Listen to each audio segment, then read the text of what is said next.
Hi, how you doing? Today, let's talk about Venus and the signs and houses associated with it. I'm a Taurus sun, so this video has a lot to do with me, and that makes it my favorite video ever. Anyways, Venus rules our possessions, our values, our relationships, and how we express love. It's also our sentiments and the pleasure we take in life, our tastes and artistic inclinations, and it's basically what makes us happy. The sign Venus is in represents how we approach romantic relationships, and the house Venus is in represents what area of our life we seek to balance and derive pleasure from.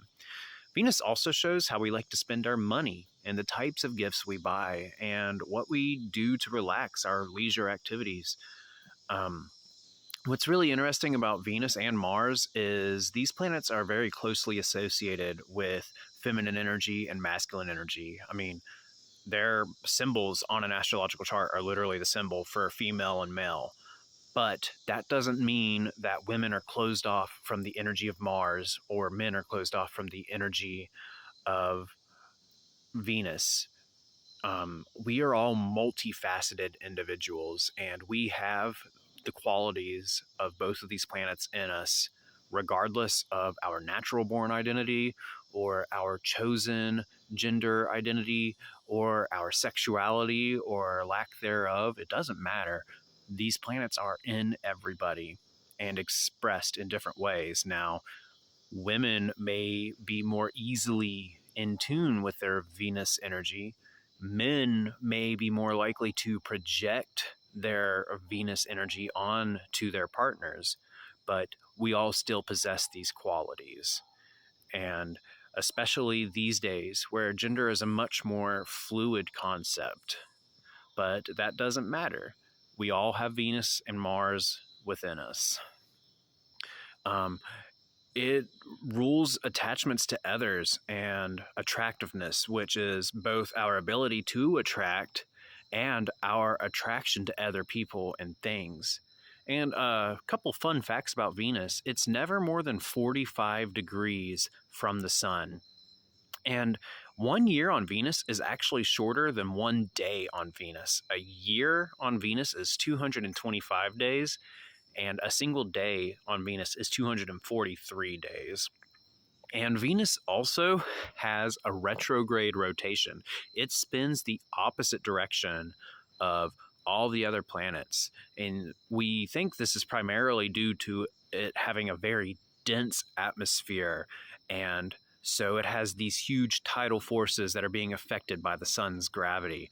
But there was also a possibility of a giant impact in the past initially causing it.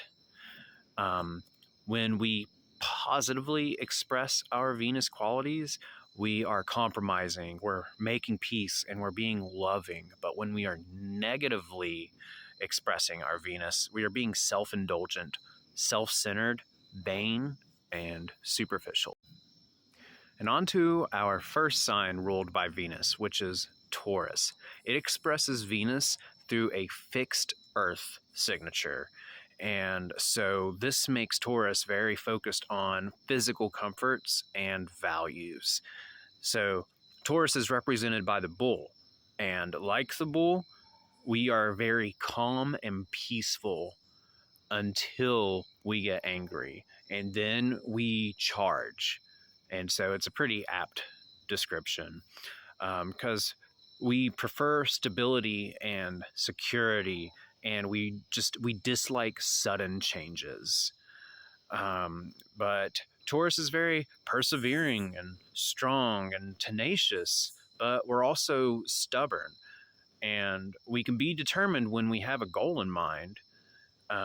Taurus is also very sensual by nature, probably the most sensual of all the signs. And by that, I mean literally, we are the most focused on our physical senses: sight, hearing, taste, touch, smell. But that also makes us very self-indulgent. Taurus is very dependable, but this is because we are habitual by nature, not so much because we are outright helpful. And Like I was mentioning a moment ago, we are very sensual. We're focused on sensual pleasures. And this can mean sex, but it's on a much more broad sense. This is all pleasures: food, comfortable clothes, music, pleasant smells, and etc. Taurus is very hardworking. We don't work fast, but we work steady and dependably. And we work in order to have the means to be comfortable. Taurus love comfort, and that gives them the stereotype of being lazy, but it isn't that we're necessarily lazy. It's just that we separate work and leisure. We love to relax, and once we begin relaxing, that's what we're going to do. So we're going to be reluctant to stop. We have our work time, and that's where we work. Then we have our relax time, and that's where we relax. And this is equally true mentally. We're very principled, focused on our values. We stick to our ideals, and this is why we are known to be stuck. Now, the second house is the house that is associated with Taurus, and as such, it focuses on our possessions and our values. So it's what we own and collect and build. It's our money and our material goods. The second house governs how we make ourselves feel secure, safe, and comfortable. And it's also how we support and sustain ourselves, and how we handle our money, how we define our self-esteem and self-worth, because how you treat your possessions is a direct reflection of how you treat yourself. Next up, we have Libra, the second sign ruled by Venus, and it expresses its qualities through a cardinal air signature, which means we're focused on social comforts and values here. Libras value equality and harmony and balance, and as such, we're represented by the scales. Where Libra falls in your chart is where you seek balance in your life and try to be fair. Libra is sociable and intellectual and naturally charming, which makes them very approachable to others, and they're eager to cooperate, and they do not like direct confrontations. Libra tries to please everyone, and this can sometimes give them a reputation for being untruthful, because they naturally seek the middle ground in all situations, and they try to be everything to everyone. They may make promises they can't keep because they would rather lie than have a direct confrontation.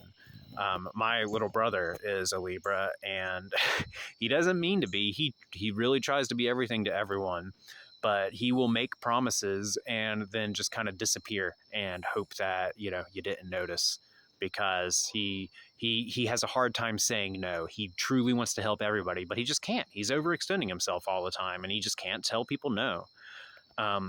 Libras like to think in relative terms, and they compare everything instead of thinking in absolutes. They wish for harmony, but their idealism and high expectations will clash with reality. Libra represents society's need for rules, justice, equality, and fairness. Think Obi-Wan Kenobi from the prequel trilogy. He's a very Libran individual. Finally, we have our seventh house, which is ruled by Libra, and as such, it focuses on our one-on-one relationships, not just romantically, but also legally binding or cooperative in nature. It's the blending of your personality with another's. Relationships that involve sharing and having a vested interest in one another. How you negotiate and compromise, your open confrontations, and handle one-on-one interactions. This is all seventh house stuff.